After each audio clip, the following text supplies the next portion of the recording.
Joey Bowen with Valley Market Real Estate. I am bringing another video to you about preparing for winter. This is a huge topic that a lot of people underestimate or maybe don't even think about. It's half of the year here, so you're pretty much basically preparing to live half the year. And once you get into winter, it's exceptionally difficult to then go back and either fix or to make things different. You're pretty much stuck with what you have the whole winter. So it's definitely an important topic to discuss. And not everyone has experience with this much snow or maybe the temperatures and things like that. So the first thing that I'd like to bring up is heat. Even if you live in town and are relying on the natural gas provided, you have to have a backup source. We just had one of the 4 worst windstorms in recorded history in the valley, and so many people, frozen pipes, homes ruined. They were, I think, heating up their home with barbecues and ovens. They were without power. I mean, it's crazy. But if you live in Alaska, you need a wood stove. Plain and simple. So I kind of have this saying that I've heard, 1 is none and 2 is 1. So if something ever fails, at least you have the backup, and at least, then you have one more thing. So storms, earthquakes, natural disasters, it's a part of Alaska. You're gonna have snowstorms and windstorms and everything, and you need to be ready for that. Tools, huge. You have to have proper equipment for snow removal. If you have any sort of decent sized driveway or property, you're gonna want a truck with the plow. They don't come cheap. Even if it's an older piece of equipment, you're gonna pay a premium. It is Alaska, and especially in times like these, everything's expensive. So sometimes it might be cheaper if you're planning on moving here to bring the items with you and not buy stuff up here. That is definitely something that we learned. Bring what you can is, I guess, what I was leading into that. You're probably gonna need a maul, a chainsaw, snow shovels, tools to do repairs. That's just my advice, but it's something to think about. You have to think about what instances may you have, and that's really gonna depend on the type of property. More so when you live remotely like we do, and there's a lot more people that live way more remote than we do, and they probably have a whole other set of concerns than I do here. Which also kind of leads into stocking up. This is really important because of the snowstorms, adverse weather, anything that might happen. You need to have backups. Well, you need to have wood and you need to have food, but you need to be ready for potential emergencies. It could just be as simple as a power outage. They don't happen super long, but with this storm, people were out of power for at least a few days, which when you're looking at the crazy low temperatures that we had, it's pretty dangerous. We also have a fragile supply chain. We rely on 95% is imported into Alaska. So any sort of natural disaster could affect the supply chain. Hey, pandemic. So it's just something to think about. We also don't have fresh produce unless, it's like what you'd find in a typical grocery store. But because of our long winters, it's not like other places in the lower 48 where you can grow a winter crop. We don't have that option. So a lot of people actually do food preserving here. They'll grow or go to farms, buy fresh produce and preserve it. Canning, all sorts of methods. So that's really popular here. So something to consider if you're gonna live in Alaska is your livestock. With the long winter and the cold temperatures, it's a lot harder to have them, and you kind of need to have some forethought. So you have to think about having a little bit extra feed, maybe changing what you're feeding so they can get through the winter and keep themselves warm. You're gonna need water heaters.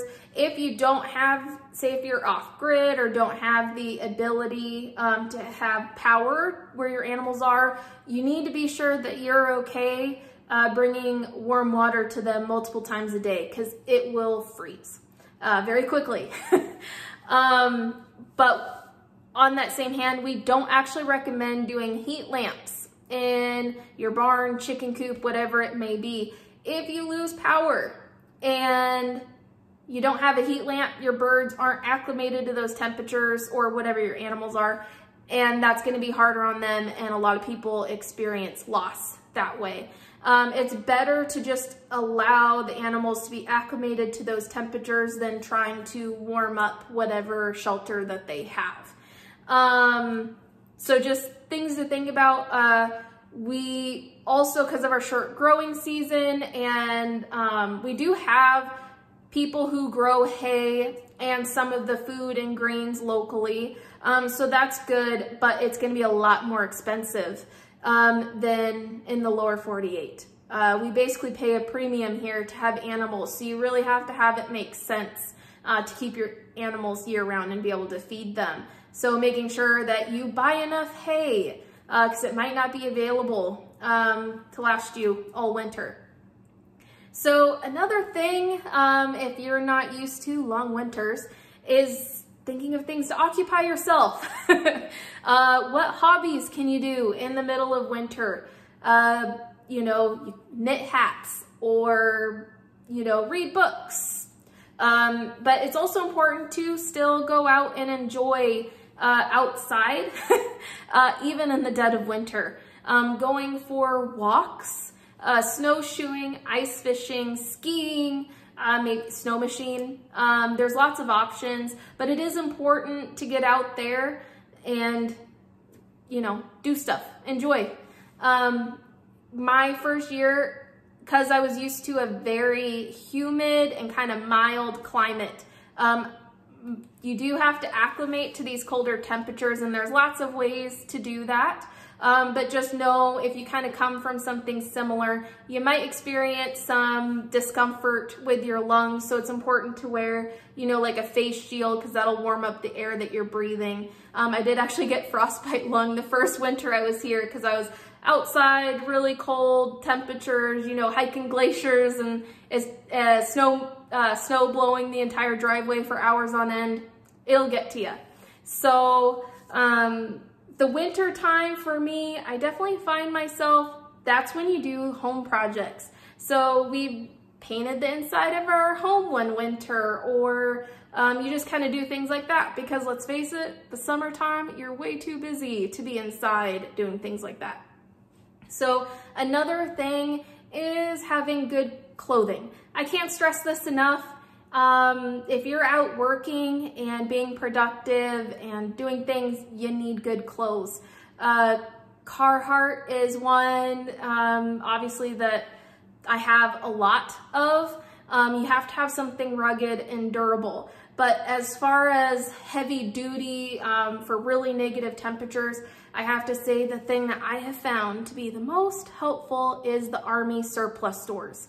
I got a -30 jacket, brand new, for $90. And you also have these really good thermals. They're called waffles, and they're the best. And they're only like $5 each. And also bunny boots. Everyone here has bunny boots, especially for those really, really frigid temperatures. It's going to be way beyond probably what you'd experience most elsewhere. So having good stuff, because it sucks when your toes get cold and you're stuck outside. Frostbite, it's a thing. So just keep that in mind. You'll have to figure out what works for you and what's comfortable, but just be aware. It might take you a little while to figure out what works. I have found I really like Merrell boots. So does my husband. So those are a really good brand that, you know, maybe to check out. A lot of people need the they slip on over your boot and have spikes for like ice and going up and downhill. You know, there's just a lot of equipment like that that you might not have in, you know, your closet, but you might add to. So learn winterization is going to be the next topic. It's super important that your vehicles are winterized. Even if you plan on keeping them in a garage, the issue is if you go anywhere for an extended amount of time, you know, even just running around in town, or you have like a get together for a couple hours, if it's minus 40 outside, your vehicle's gonna be cold and you might have a hard time starting it. So just keep up, you know, put the extra money into your vehicle because you're gonna rely on that. You don't wanna get stuck somewhere. Another thing, important tires is huge. Maintain what equipment you do have and rely on. I can't stress this enough. So you have to really put the effort in, because working on things in minus, you know, whatever single digits with the wind chill, it's not fun. I've done it. And then just as far as your mental aptitude, it's you gotta adapt and overcome. You're gonna be put in uncomfortable situations that really suck, but you just gotta bear through it and get it done. There's been so many times where I've been alone, things break, and you're getting 2 feet of snow and you have to go out there and do something. So instead of, you know, I think the second winter we were here, we had just gotten our plow truck, but it was kind of a little bit iffy.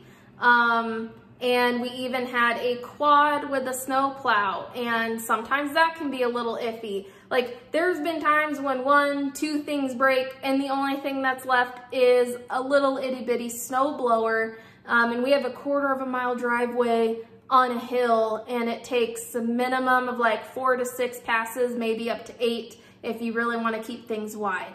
That's a lot of work. I mean, we're talking a full day just to clear the driveway, and that's what it takes. And sometimes you just got to do it, even though it's not pleasant.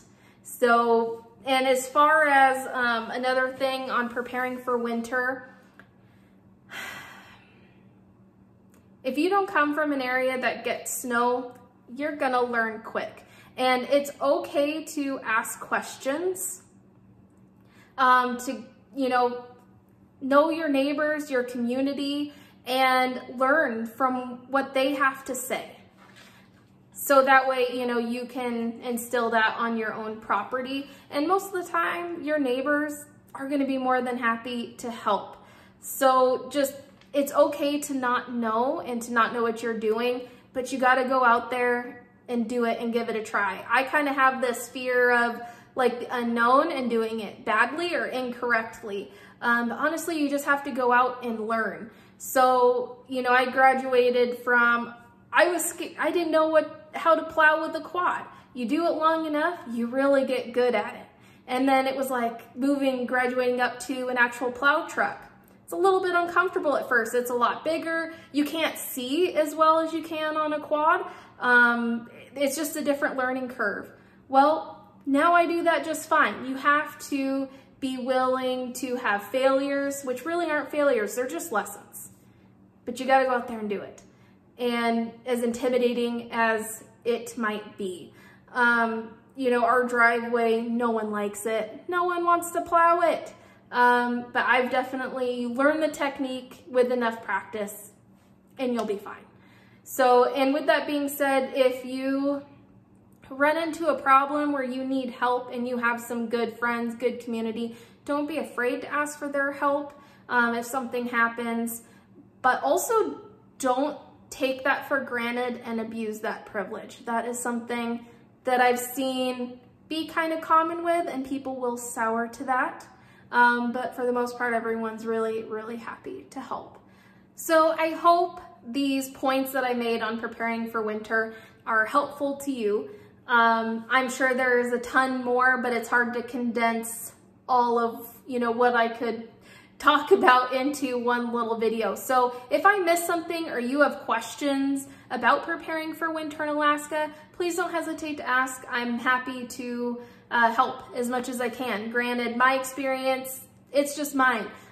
There are tons of other situations that are out there in living conditions in Alaska, so I can only talk from my experience. But I appreciate you for watching and checking out my channel, and I guess I'll talk to you guys on the next one.